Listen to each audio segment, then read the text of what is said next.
When we look at our savings accounts or our job titles, we tend to see solid, permanent things. But zooming out to the macroeconomic level reveals a much more precarious reality that wealth and stability are actually fragile objects, suspended in an atmosphere of volatile, invisible crosswinds. The first and most persistent of those crosswinds is inflation. Over time, it acts as a steady erosion of your money's purchasing power. A dollar today simply buys less than it did a decade ago. That erosion generally happens in one of two ways. Cost-push inflation occurs when supply chains break down or energy prices spike, forcing manufacturers to absorb the pain and pass higher costs onto the consumer. Demand-pull inflation is the exact opposite. An economy runs so hot and consumers have so much excess cash that they bid up the prices of a limited supply of goods. When prices break out of their normal boundaries, the system fractures. If prices fall steadily, consumers delay spending to wait for cheaper deals, starving businesses of revenue in what's known as a deflationary spiral. Or an economy can experience stagflation, a debilitating scenario where economic growth stalls completely, but prices continue to rise. The second opposing force is unemployment. A broad economic slowdown cools down consumer demand, forcing companies to lay off workers in what economists call cyclical unemployment. Meanwhile, rapid technological shifts can make entire skill sets obsolete overnight, creating deep, long-lasting structural unemployment. If these forces were left entirely to their own devices, free markets would swing wildly between runaway inflation and mass joblessness. Preventing a total system collapse requires an overarching control board to actively manage the chaos. Governments employ a framework known as stabilization policies to keep the system balanced. This framework relies on two distinct levers, operated by two completely different entities. The first lever is monetary policy, and its operator is the central bank, institutions like the Federal Reserve in the United States or the European Central Bank. Their mandate is to control the nation's money supply. When inflation spikes, central banks hike the base rate. Borrowing becomes expensive, credit tightens, and demand drops.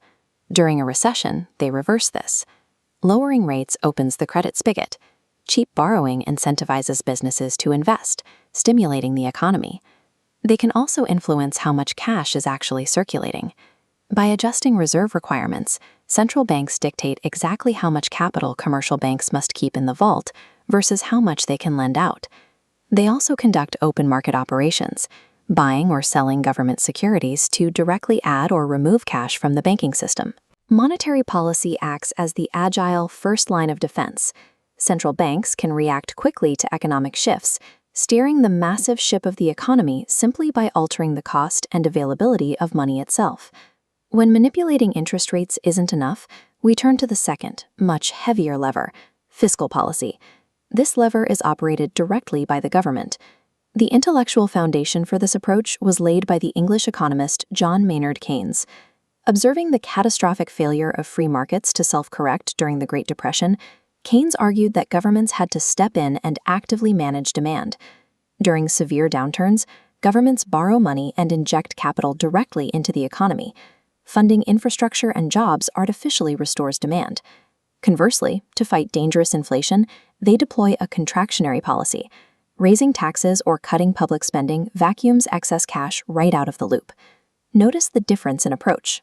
While central banks try to indirectly coax consumers and businesses into changing their habits by tweaking interest rates, governments use fiscal policy to physically force shifts in demand by spending or taxing the money themselves.